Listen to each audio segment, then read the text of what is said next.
Hi, everyone, and welcome to my channel. This is Real Talk with Coach Sherri, and this is my podcast, the podcast section of my channel. Thanks so much for being here. I see the mother and daughter duo are in the building. You all were here first. Thank you so much for tuning in. I was trying to get my lighting right. I feel like I am looking up, not looking down, and there's a shadow coming across, and it's just a lot going on. I'm just not sure exactly where I should be looking. For some reason, I'm doing this on my iPad, and there's this really weird shadow. Do you see it? It's like a square. And I really think it's my actual iPad that's causing this shadow, which is really interesting. But I see Cool Gamer is here. Thank you for being here. I appreciate all of you for tuning in. And if you're catching this on replay, I hope that you're able to glean a nugget or two. So, yesterday was my 54th birthday. That's probably going to be the last time that I'm going to say my actual age for this year, because typically I just say the year I was born, which was 1969, because throughout the year, lots of numbers are being thrown around, and it's hard for me to keep up with exactly how old I am. So I always just tell people the year I was born, and maybe they can tell me or figure it out. But like yesterday, no, Saturday, I was hanging out with my father, and he said, "How old do you feel?" Because that's something I always ask him. My father is 85, and for many, many years, he would always say, "You know what? I feel like I'm about 50 years old. I feel about 50, yeah." And so he asked me, how old did I feel? And I said, "You know what? I feel about 37. I think I'm about 37." So, yeah, there's all these different things around age and getting older, but I also look at age as getting wiser. So many things that you learn throughout the year, and it's important, I think, to capture those things that you learn. So I wanted to make this live into an opportunity for me to share the things that I've learned over this past year when I was 53. Just to get that correct. 53 is an odd year. It really is, in more ways than one. So I wrote down a few things about, let me see. Oh, wait, do I have it? Yeah, I have them right here. I wrote down about 12 things that I could think of, and I'm sure there's many more things that I've learned over this past year. And I'm hopeful that you have learned some things over the past year too. And again, like I was saying, whatever you've learned, write it down so that you can recall it, because whatever you've learned is definitely going to help propel you to the future, make you better, make you stronger, and of course, make you wiser. And that's what this podcast is about: wiser life lessons that make you wiser. So, the first thing that, and some things I didn't necessarily just learn, but maybe I implemented it this past year. I just kind of really put it into my routine. I made it into a new habit. Whatever the case is, that's kind of what I'm looking at when I talk about the new habits or the new things, the new lessons that I've learned over the year. So, the first one is taking time for yourself may not be acceptable to others. So you might be in a situation where people are always asking you to do things, asking you to go places, asking you to come to them, to support them, to be there to help them out, whatever the case may be. And a lot of times, especially if you are that type of person that, really has a giving spirit, a person that enjoys serving others, that is very reliable, someone that people can really count on, you might be that person that they're always contacting and saying, come and see about me, come and do this for me, or help me out, or can you come and take me to this place or that place, do this or that. And I know for me in the past, I would always figure out how I can do that, how I can do what I needed to do for myself, plus do whatever the other person was asking. And this past year, I was very intentional on taking time for myself. And I realized that it's not always acceptable to other people. people get offended. People start to look at you differently. They start to feel like you don't care about them, that something else must be going on or wrong in your life. I don't know why when people think something's going on in your life, it has to be something that's wrong. That's not always the case. Sometimes it's just you stepping back and saying, you know what, I don't have the capacity to do that right now. I'm not going to do it. The answer is no, I can't do that. And that answer, especially if it's, someone's asking you, is a lot of times is not acceptable. They may say, okay, I understand, but in many cases, they truly don't. And that can cause other conversations. But that goes into one of the other lessons that I learned. And that's actually lesson number 4, which is what other people think about you is not your business. So if you have to say no, for whatever reason, maybe you physically can't do it, mentally you can't do it, emotionally you can't do it, time wise you might not be able to do it. If a person does not accept that and they are feeling some kind of way because you decided you decided to take better care of yourself, or you decided to honor yourself and your time, whatever they think, you can't help. That's none of your business. And so when you stop caring about what other people are going to say because you said no, that really opens you up to so much more great things. Not bad things, but great things. So definitely, I know for me, just not even caring what other people think when it comes to how I live my life and what goes on in my life, it's none of my business. And it's amazing how people will sit around and talk about what they think is the situation or what they think is the problem when that's not it at all.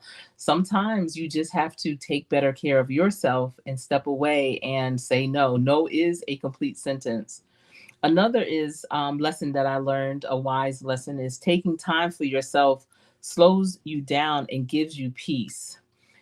Taking back your energy, taking care of yourself, being really intentional with the things that you are doing, and really honoring who you are and what you need for yourself. It could be rest, it could be a nice walk, it could be just a moment to meditate, maybe to get a massage, maybe to read, to watch TV, to do whatever you want to do. But taking care of yourself will give you so much peace and it will slow you down. I've been doing restorative yoga that really slows you down. It gives you peace. And that is something that I feel that everyone needs to do. So many people are running here, there, and everywhere.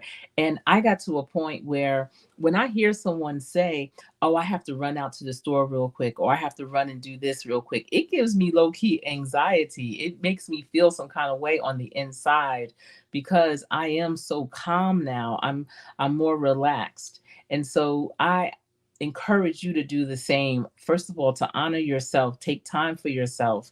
Take time for yourself by saying no. Take time for yourself by doing things that are going to support you and where you are in your life.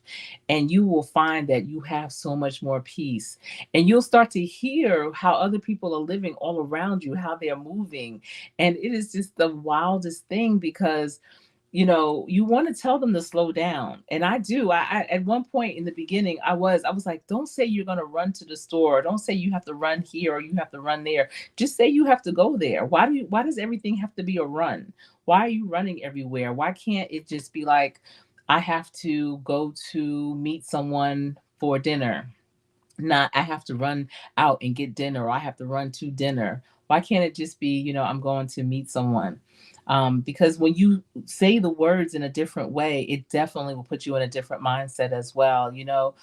Sometimes it's not the words, it's the way you say them. And it could be the words, but it could be the tone. It's all of those things. So definitely take time for yourself, slow down, and get that peace that you all deserve for sure. Yes, thank you. Yes, the mother and daughter duo is agreeing with that. Yes, taking time for yourself, give yourself that peace. And when you give yourself that peace, that's really giving yourself that grace. You're saying, you know what? I deserve this. I'm not going to beat myself up for not running here and there and everywhere. I'm going to really give myself that grace. The next is making yourself number one priority no matter what. is a must. So when you are making your schedule, when you are assessing situations, make sure that you put yourself on that schedule. So many people will have a to-do list and they're nowhere on that list. And it's like, well, when do you have time for yourself? That means taking time out. When are you going to eat? When are you going to drink your water? When are you going to relax? When are you going to meditate? When are you going to do something for yourself? Put yourself on your schedule. Your schedule does not have to include everything around your business or everything around your career. Make sure that it also includes you. If you're not on there and you're not making yourself number one priority, then who will? Who will? People will definitely treat you how you are showing up and how you treat yourself. So if you treat yourself like, you're not a priority, then guess what? Other people will do the same. And that goes for any kind of relationship, professional relationships, personal relationships. If you are in a profession, if you have a career where you have, say, a work phone, make sure that you don't respond as quickly during your off hours, because if you are like high touch and they can just get you and they know they can get you, and it's good to be someone that a person can count on, absolutely. But if you are always that person, then you'll always be that person that they reach out to. And then a lot of times, I know in coaching I hear people say, I'm on the clock, it feels like I'm on the clock 24/7. And that's because you make yourself available and accessible for that job, for that career 24/7, or for that business. But if you put yourself in your calendar, how are you going to be accessible when you have something to do for yourself? You're actually busy during that time. I'm not saying in case of an emergency, don't respond. Absolutely. But some things, sometimes on the weekends, people just have this thought, a thought comes to mind for a project, a thought of how to do something different or better may come to their mind on a Saturday evening. And because it comes to their mind at that moment, they want to let you know at that moment because they may forget. So they might email you or call you. And when they do that, it pings and you get the message and you're looking at it. So you're already distracted. It's already distracting you from maybe if you were doing some self care.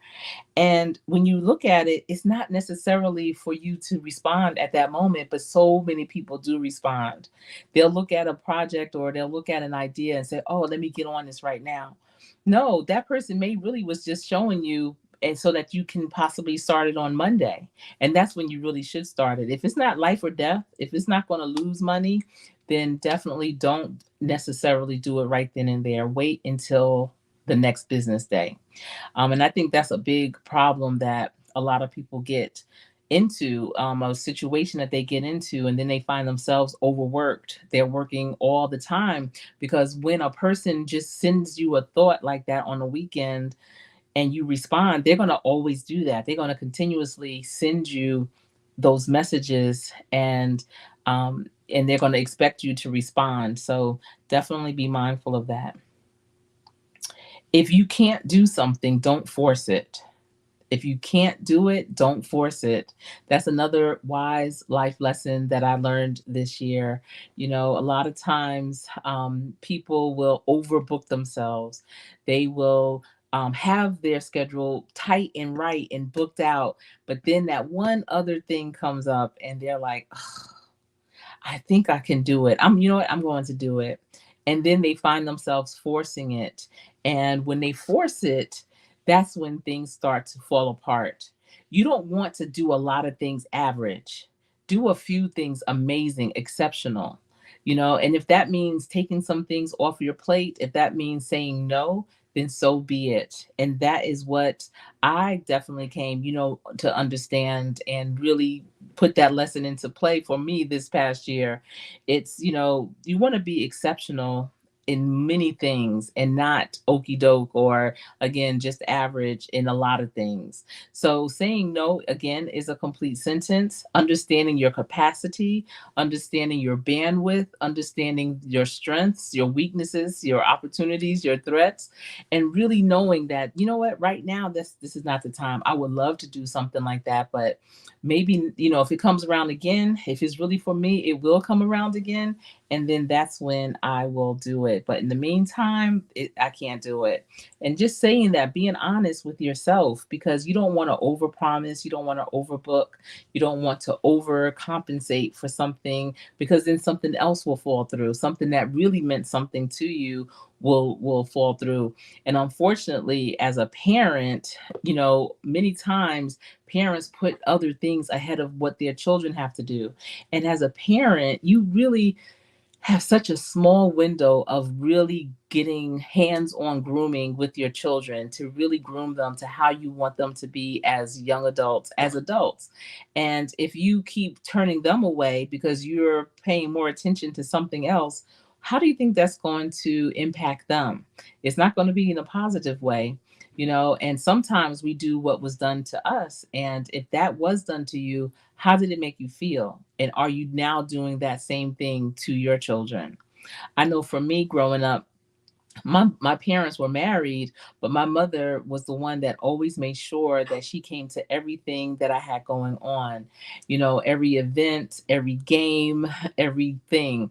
And, because my father was working in the business and my mother worked in the business too, but she just had more flexibility in that way.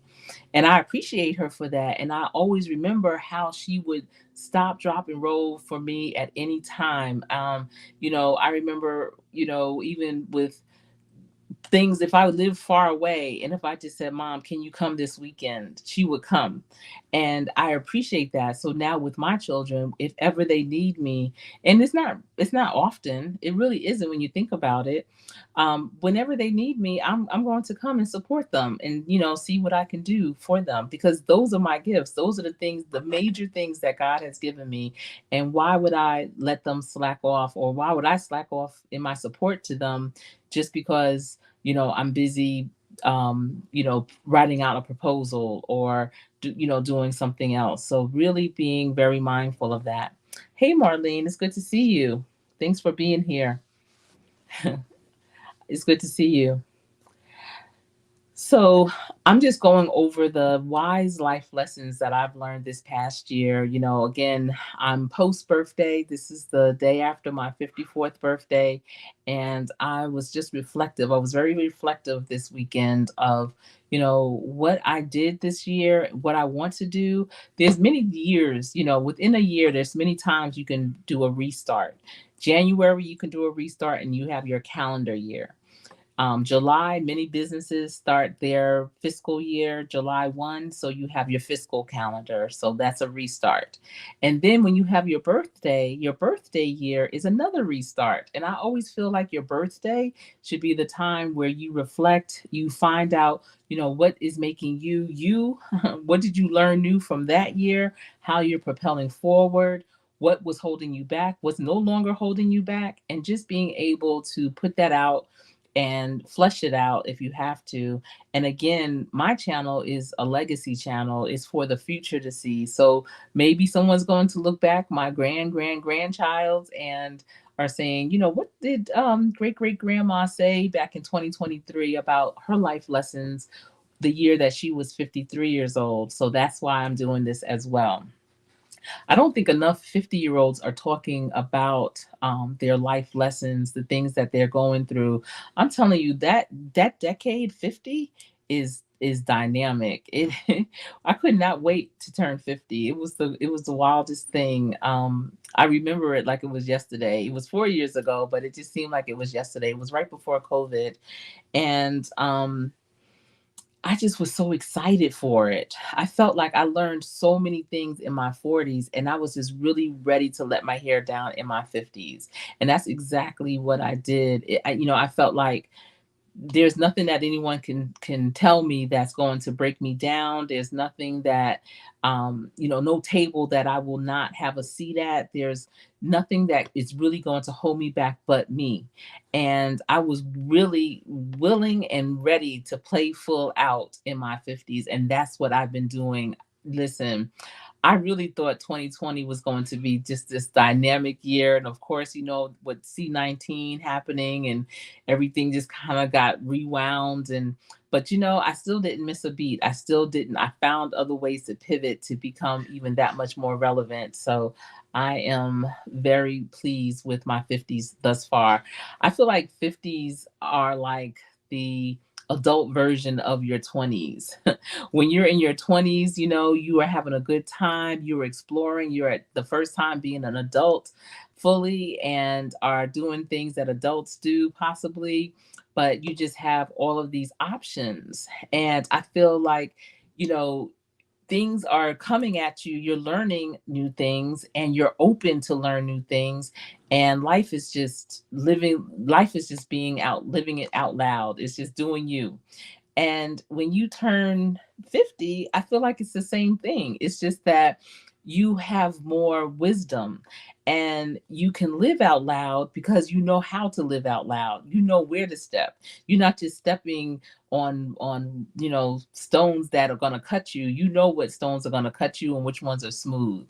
And so you're still making those big steps, those big leaps. It's just that you are more intentional with your steps, and that makes it even that much better.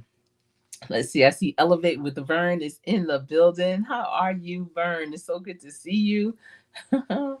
Yes, it's great to see you. Great, great, great grandma. One day, I got to get to grandma first, get the grandma status first. And I know that's going to be probably for another 10 years or so. Black Guns and Gardens is in the building. I hope you're doing well. It's great to see you. Thank you for the birthday wishes. Yes, I'm the last of the Libras, the 22nd of October. I was a 69 baby. I was the last of the 60s babies as well. So just happy to be here. Absolutely. Have a lot to celebrate from this past year. And I am just excited to live my life out loud and still be here looking down on my flowers and not up at them, for sure. Not ready for that. I've even told my heart specialist, I said, listen, I have a lot of life to live. Please just do what you have to do. Know that I can't be down for long. You need to get me right. Don't try anything experimental. Make sure it's straight. So he gets it. And I'm excited to have this doctor. His name is Dr. Ali, and he is a heart and vascular specialist. And I really do enjoy him. Yes, I see all the horns and the green hearts. Thank you, Vern. Thank you so much. Thank you. I see everyone is speaking. Yes, Floyd. Listen, if my voice is so weak right now. Um, about a couple of weeks ago, I spoke to about a little over 1,000 students at the convention center, and it was throughout the day. So twice a day for 4 days, I spoke to close to 400 students each day, about 350 students. And I had a microphone. I was on the stage. It was wonderful. But I'm realizing I have to take care of my vocals when I'm up there like that, for sure. When you are doing a lot of speaking engagements and things, you have to really do throat therapy. Do drink things and eat things that are more soothing to your tonsils, your throat, your esophagus, and really, really take care of it, for sure. And I don't think a lot of people realize that. Yes. Your best years were your 30s so far? All right. 30s was amazing. In my 30s, I had started having children at 29. I had my last baby. I was 33. My kids are all 20 months apart. And in my 30s, we started buying real estate. We did a real estate development. We obtained 2 laundromats. I learned so much more about business. I felt like my head was about to explode. I started a jewelry line.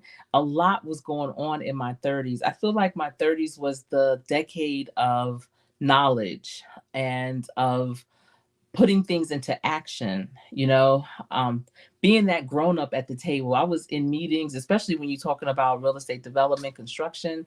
It's a lot of older, typically white men that are in that industry.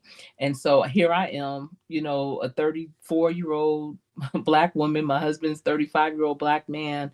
We're young and new to it. And it was incredible because they really respected us, the things that we were saying and doing. And I really felt I felt grown up when I was 30. I didn't feel grown up like I did in my 20s, where life was carefree and, you just live in life. It's a fabulous life. No, but 30 was definitely about the business. It was about the business suits. It was about the briefcases, the business plans, the performas, sitting down with financial planners, having meetings and things with teams. It was a lot of that in my 30s, plus being a mom and a wife, and it was definitely growing pains. And it was at the end of my 30s when I became my mother's primary caregiver. So it was that responsibility of being in the generations, the sandwich generation, where you're between taking care of your parents and your family. And so I had to make big decisions, big girl decisions in my late 30s. My mother passed away when I turned 40. So, those last couple of years in my 30s was a lot. Um, and it's really by the grace of God only that I was able to survive, and the support of my family, my immediate family, my husband and my children, my dad. The things, the sacrifices that my husband and children did during that time, I will never ever forget, ever, ever, never. They did things that I don't know anyone else that has done anything like that, or a lot of people that won't do anything like that. We all stopped our worlds to make sure that my mother was taken care of in the way that she deserved to be taken care of. It was a 24/7 experience, and I feel like I received my last life lessons in doing that. It was an honor to take care of her the way that we did. It was a lot of hard work, but it was definitely honorable work for sure. And then in my 40s, it was kind of like, you know, just trying to reimagine who I was. Um, you know, uh, because I stopped my world to care for my mother, I almost had to start all over, with figuring out who I am, what I am, where am I going to be, what is going on in life. Who am I as a wife, as a mother, as a businesswoman, as a career person?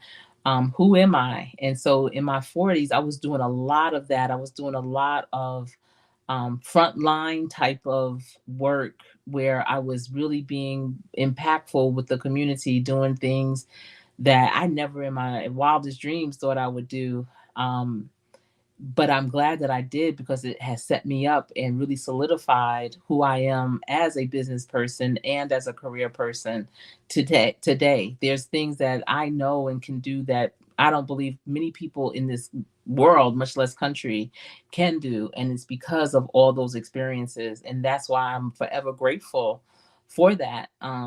Because it's molded me into the woman that I am today, and I love it. I love every moment of it for sure. I know a lot of people don't get a chance to live in their passion and their purpose, and I absolutely am. I do it every day, all day, not just when I'm on YouTube, not just when I'm off of YouTube, but every day, all day is who I am.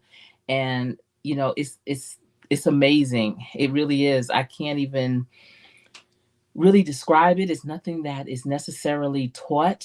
It's just really a person taking advantage of every moment, seizing the moment when things come to you, taking the risk and doing it.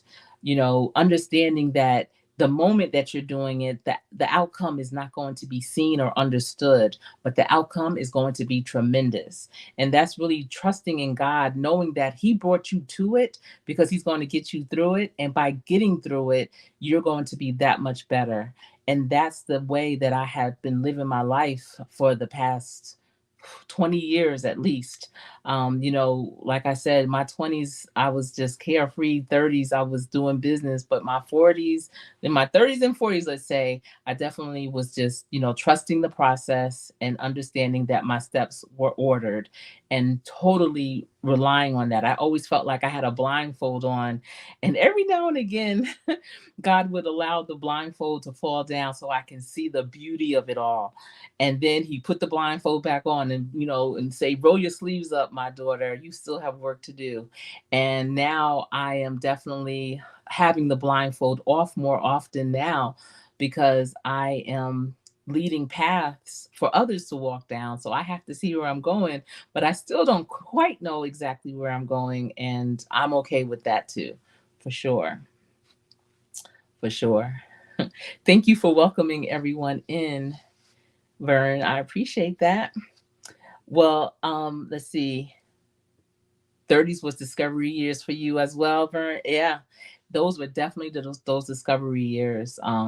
Well, for me, it was implementing a lot, and then I had to rediscover myself in my 40s. Yes. Hmm. Let me see. 33 was your best year. You know what, Marlene? One of my favorite years was 27. I was 27 years old for so long until I forgot how old I was. Whenever we were doing any kind of like documents that we had to put our age down, I would always have to ask my husband, how old am I? Because I had been 27 for so long. And 27 was such a fun year for me. I feel like I was a grown teenager or something. I don't know. I was married. We got married at I was 25, my husband was 26.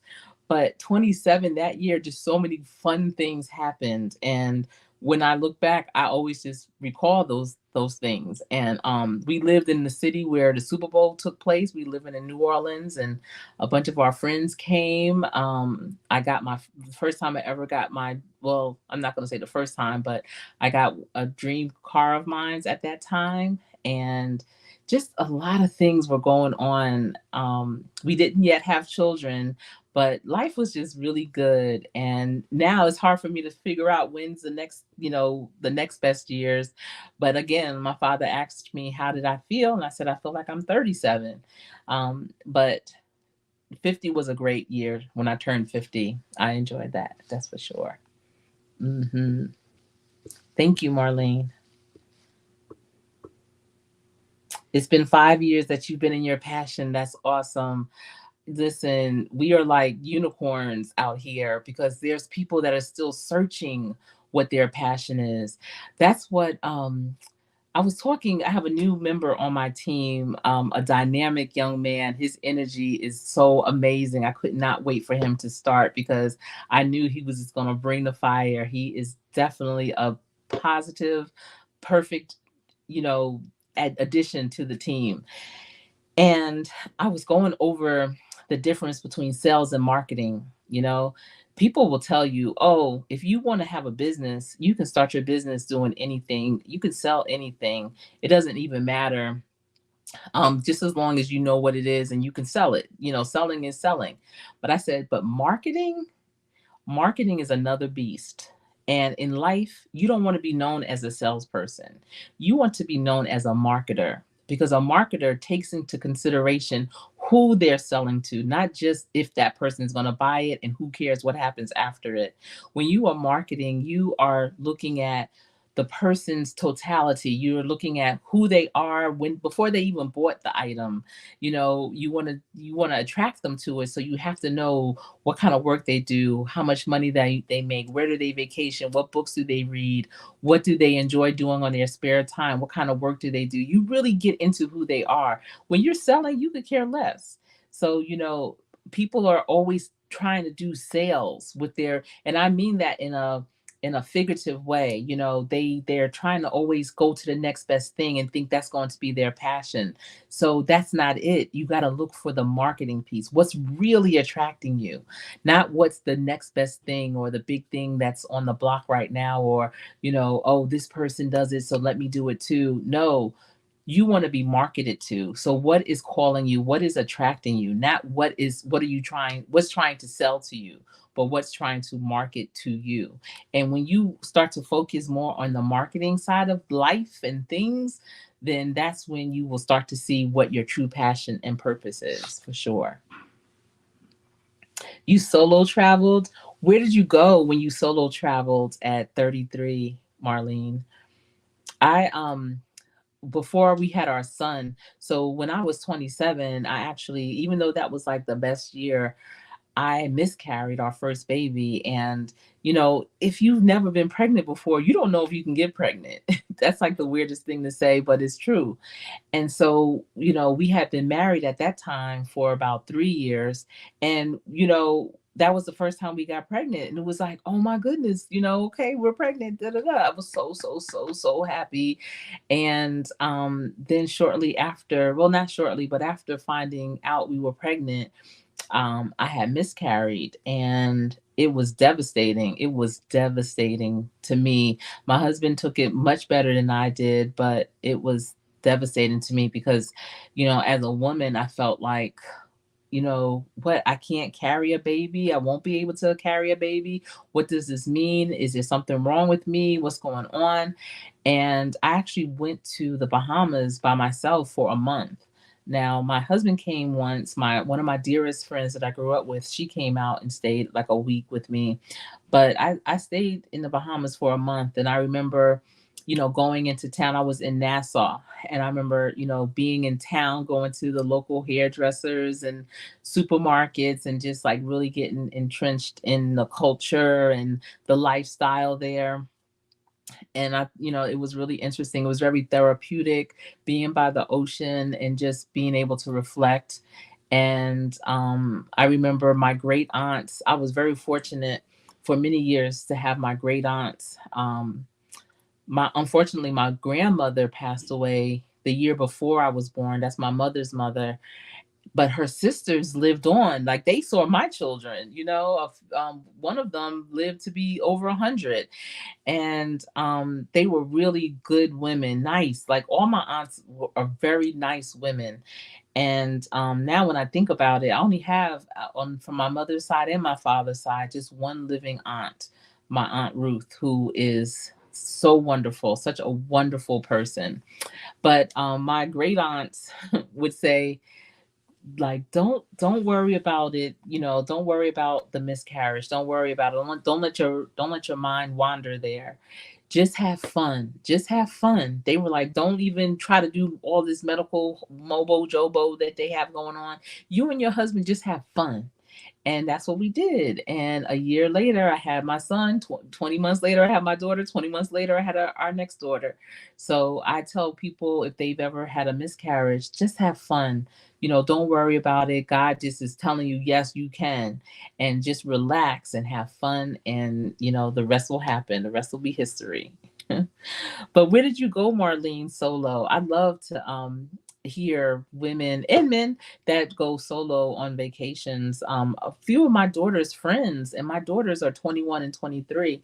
They are traveling solo, going all over the world, which I find very interesting and very courageous for sure.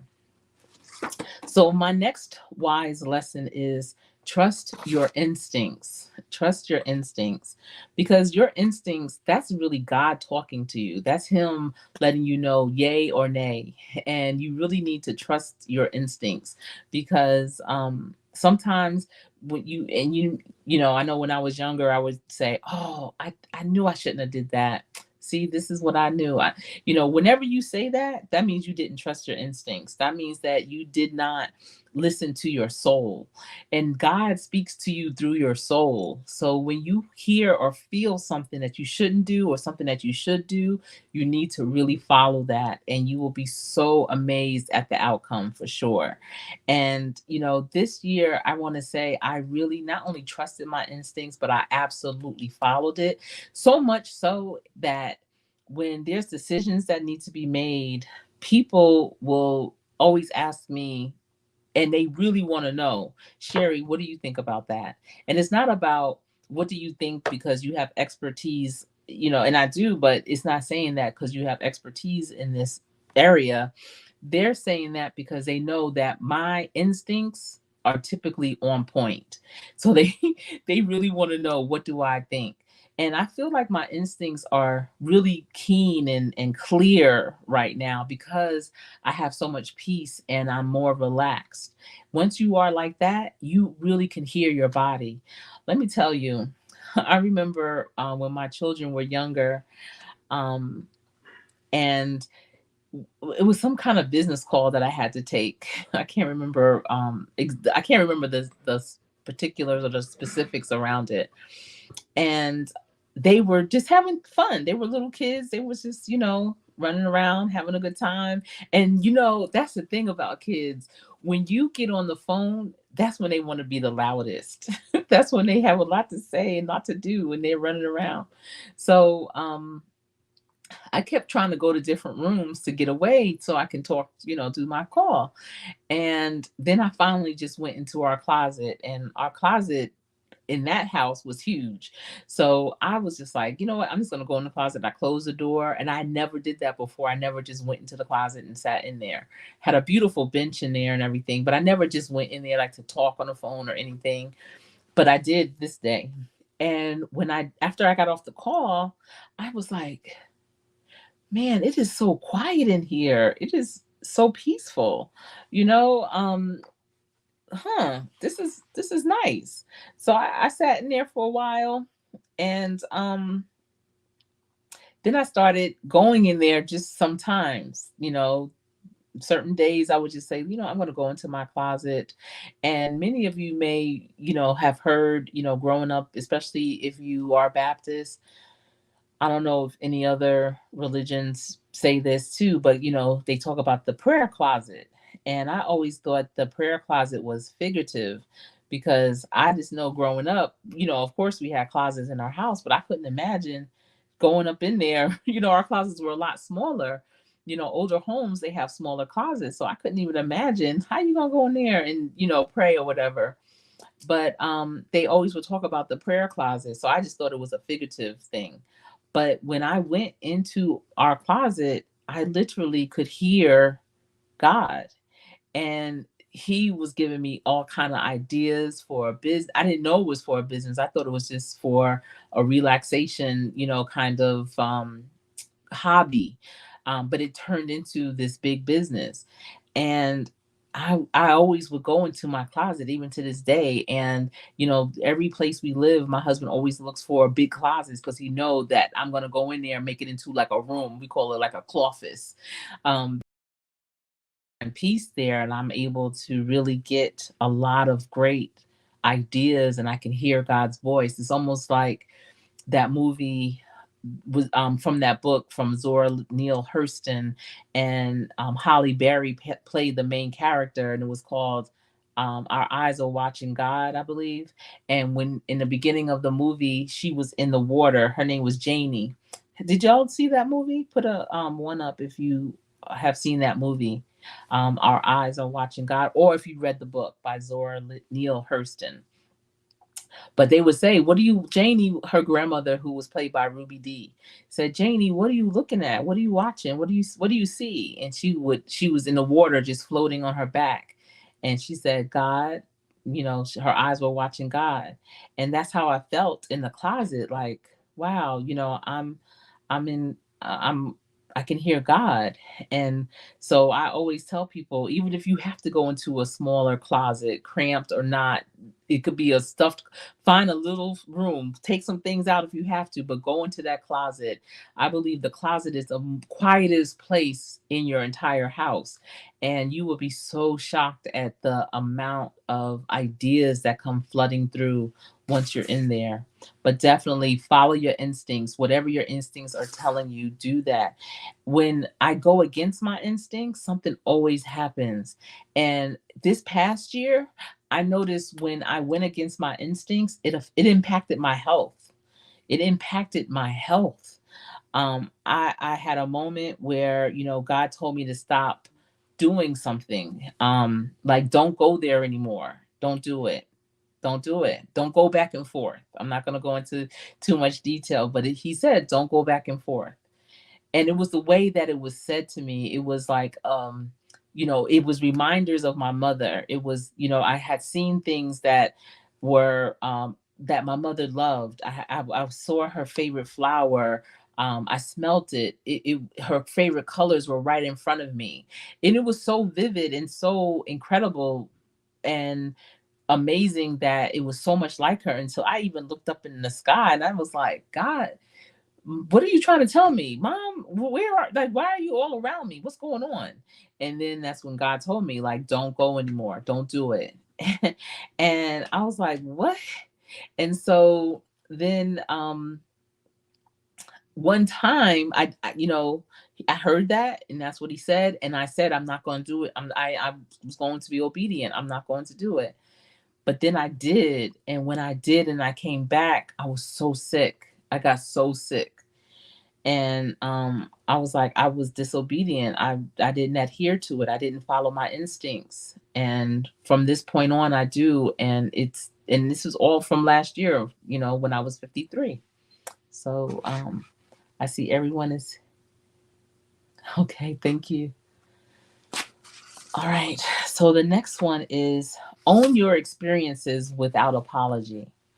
So once a week I have what's called a WAM, which are weekly accountability meetings with a bunch of people. And it's just a 30-minute little conversation to help inspire and motivate, move them forward. I utilize some group coaching strategies that I've used over the years to help them, like, reclaim who they are, who they're supposed to be, who they used to be, whatever the case is. And one thing we had talked about, actually today, we talked about it a little bit today, but we had talked about it before too, was that about conceited. Have you heard the word conceited lately? Like, here lately in the past, say 20 years? I know growing up, we would always hear that word conceited. If someone thought highly of themselves, oh, look at them, they're conceited. Oh, she's conceited. She was talking about herself. Do you remember that? Does people remember that? I see Vernell Livingston is in the building. Great to see you, Vernell. Thank you for tuning in. Thank you. It's so good to see you. Do you all remember conceited, when people would say um, that somebody was conceited? And I'm sorry if my eyes are looking in different ways. I have no idea where I'm supposed to be looking. I really don't. I probably need to do a test run with someone so you can help me say, okay, Sherri, look here, and it looks like you're looking right at us. I'm sorry. But we don't hear the word conceited anymore because, first of all, not a lot of people have that type of confidence anymore. But conceited is not that word that should be aligned with someone who has confidence. What you know is what you know. What you have experienced is what you have experienced, and no one can take that from you. So it's unfortunate that, and it's unfortunate for the other person. And that's the thing. And that's why, that's one of my lessons from this year, owning your experiences without apology. It's not about apologizing for what you have been fortunate and blessed with, for your experiences, for your knowledge, for the things that you can do well. It's not for you to apologize. That's what you do. That's your gift. Everyone has a gift. And it's really about tapping into your gift. And again, it goes into your passion and your purpose. And it's not your fault if someone hasn't gotten to that point yet.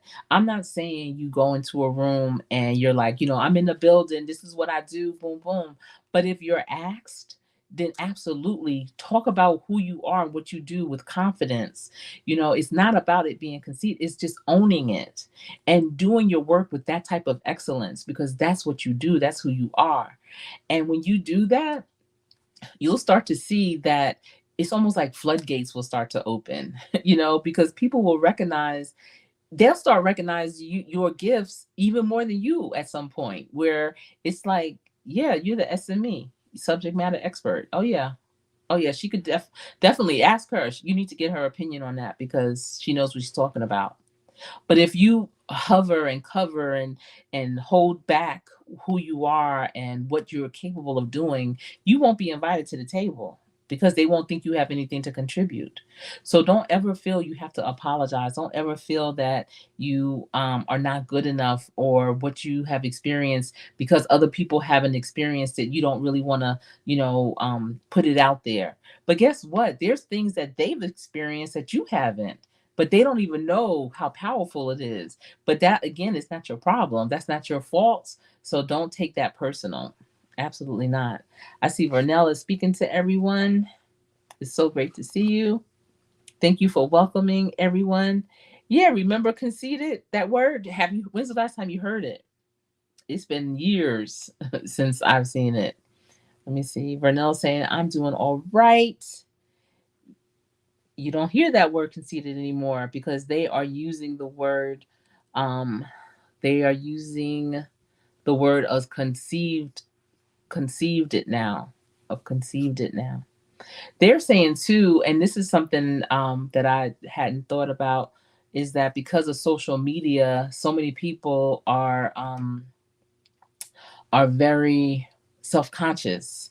You know, if they don't get as many likes on a picture, or if they don't get a lot of thumbs up on a video, then they start to feel bad about themselves. They take that very personal. And my thing is, you can't control other people. You can't control someone else's words, thoughts, or actions. So even whatever you want them to do, if they don't do it, you can't take that personal.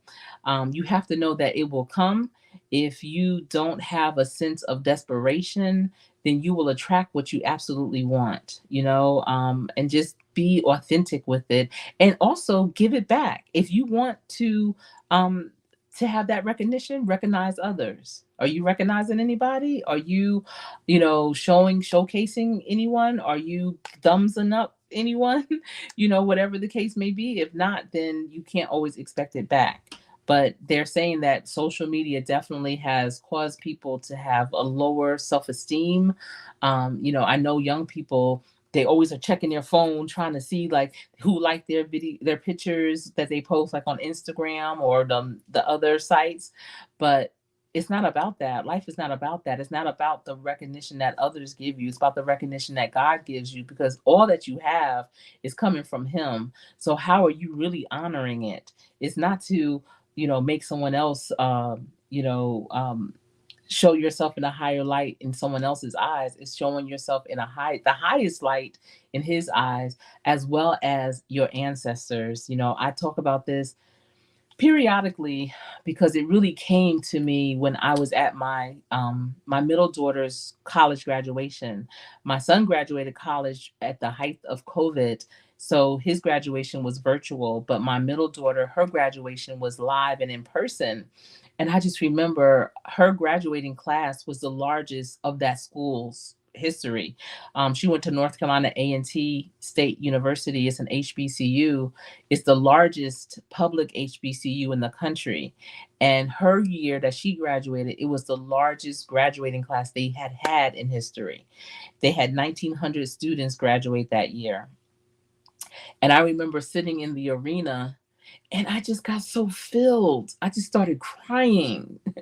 And I was crying because I was looking at all of these young people graduating with degrees, bachelor's degrees, master's degrees.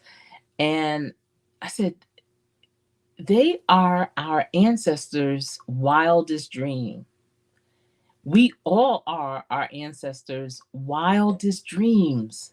Just think, if you are a person of color, if you are a Black person more specifically, and you are here in America, your people 200 years ago would get killed just learning how to read a letter. Even if the letter A was in their possession, they could get killed.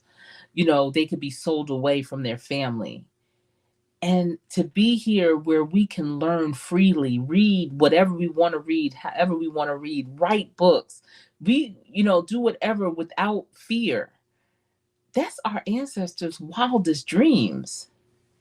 And so we have to know that we are standing on shoulders that really are bent over for more reasons than one.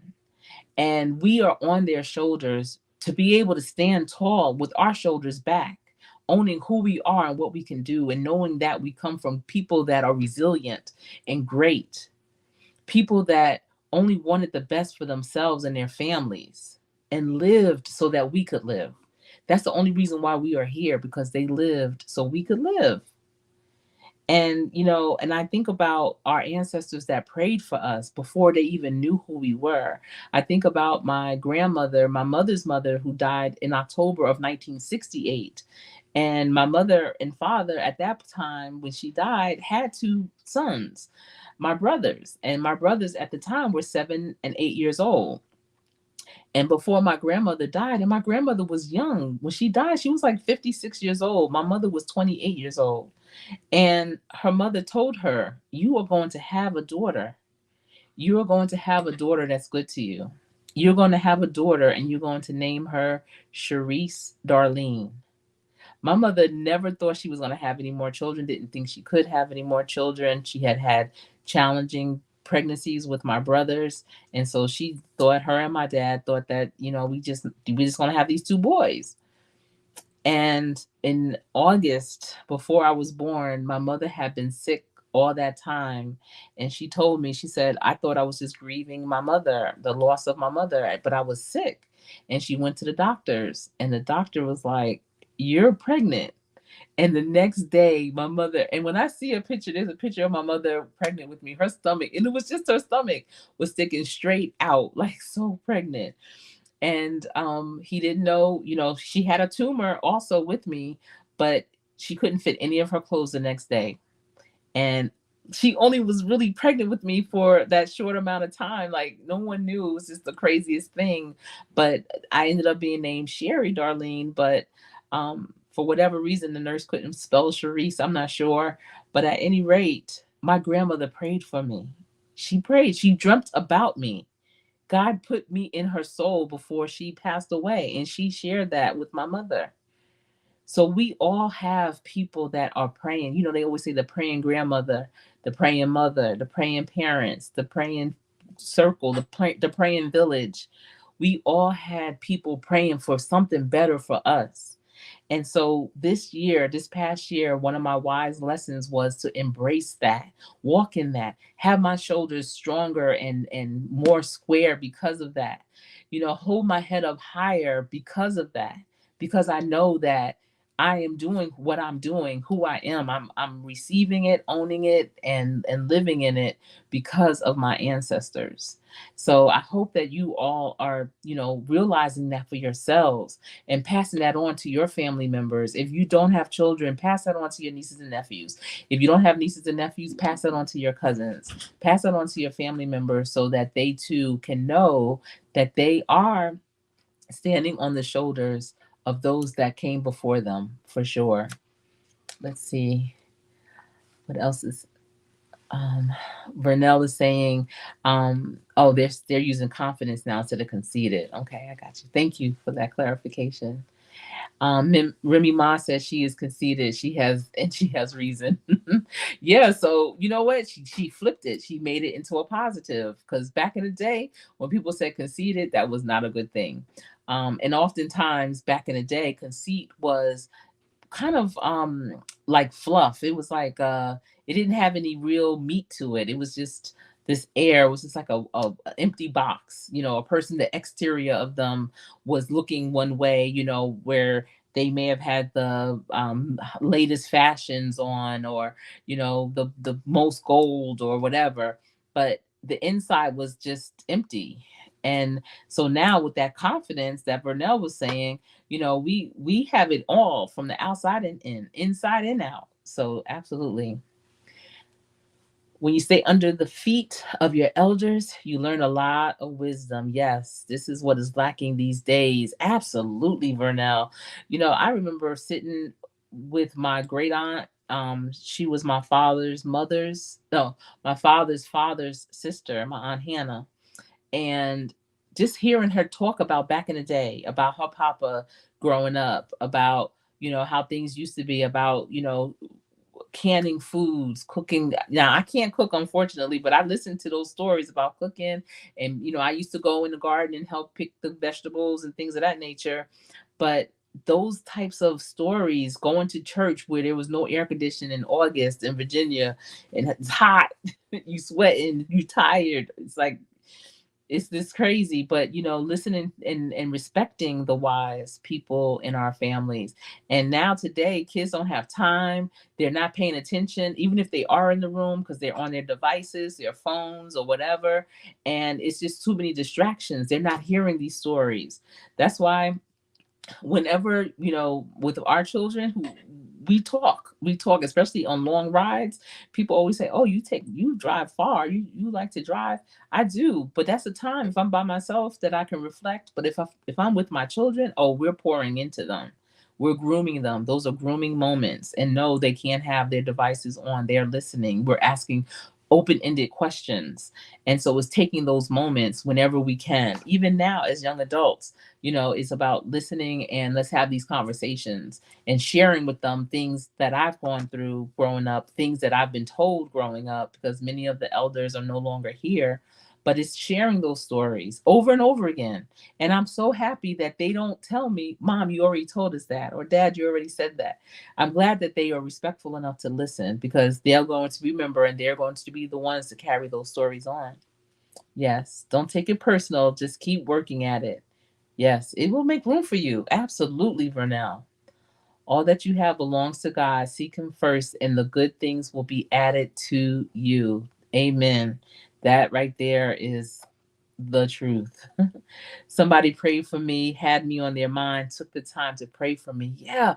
And that's the thing. I mean, listen, and I've said this before, I've been praying for my children's spouses since they were 3, because I knew that by 3 years old, their spouses, 9 times out of 10, were born. And I want their spouses to have great experiences. I want their spouses to be treated with respect and want to treat others with respect. I want their spouses to be unharmed. I want them to live a life full of love, because when they meet up with my children at some point, I don't know, I don't think they've met them yet. But when they meet them, I want them to be able to receive someone that is good, that is loving, caring, kind. And so I've been praying for them. So there is someone praying for someone all the time. And knowing that that they took the time out to do that is so deep. So knowing for yourself, somebody literally prayed for you. It may be a neighbor, someone that you barely knew, but may have known what was going on in your home. It may be a teacher that knew that you were so smart, but you may not have had all the opportunities that some other students may have had. It may have been your parent, your grandparent, like I said, a grandparent that never even met you yet, but knew that you may be coming in the future. All of those people that prayed for you, know that. And that should make you stand that much taller and stronger, for sure. Oh my goodness. Yes. Yes, Vern. Yes. Yes. Amen. So another lesson that I have had, this a wise lesson, was let me see, reflection. I've been doing a lot of reflecting this past year, and reflecting gives you so much clarity. Reflection allows you to see things from all different angles, understanding the value of things, understanding things you need to let go of. Reflection makes you wonder about how you may have moved in a situation and how you can do it better. It's all about you and developing yourself. And when you do that, you're able to kind of set yourself up for success for the next time. It's all about improvement. Whenever I have an event, when I do a presentation, I always want that feedback so I can do my debrief. What went well, what needs to be changed. And those are all reflective moments, for sure. And the last lesson, and I don't even know how many this is, because some of them I kind of combined. I just wrote these out. I wanted to come on here today. I didn't want too much time to pass after my 54th birthday yesterday. But your life happens because of you and what you allow. Um, you know, we have so many reasons to have an excuse. Oh, you might blame this person or that person, the weather. You might blame the lack of things that you don't have. You can blame how you grew up. You can blame where you live now, your current situation, your previous situation. You can blame the person that you're with. You can blame what you were exposed to, but ultimately it's you. And when I spoke to those over 1,000 students a couple of weeks ago, I told them, you are your biggest barrier. Get out of your own way. You can't play the blame game. First of all, it takes too much energy, and that's not going to get you your outcome. So you have to take ownership of what you can own. Like, you have to be accountable. Okay, maybe the way that you were raised happened, and now you're at a place where you still ponder over that. You still harbor that. You still use that as your excuse. But the fact that you know that that was the problem is the first part of the solution, because sometimes people are in their problem and they don't even know it. They don't even realize that that's why there's this situation going on. They don't realize that's why they're not able to move forward. It's because they don't even know that that's what it is. But when you can pinpoint and say, you know what, this person holds me back every time, but every time you go and you confer with that person, every time you go and share your dreams with that person, but and every time that person knocks it down, then that's you. You have to take account for that. You have to know that a lot of things that happens because you absolutely allow it to. I know when I pledged, and a lot of people that have pledged a sorority or fraternity, they have to learn excuses. And the shorter version of it is, excuses are the tools of the weak and incompetent, and those who use them are seldom capable of anything else.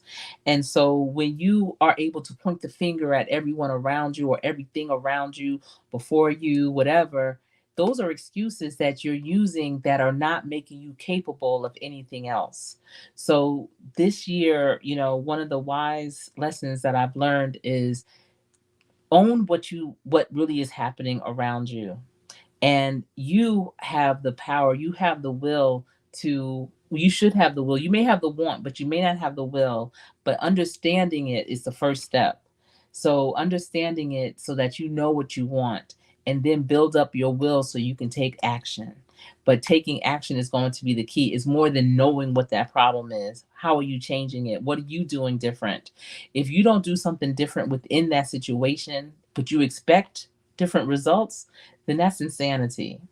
So we want to definitely have our want and our will to match up, take action, and live the life that you deserve.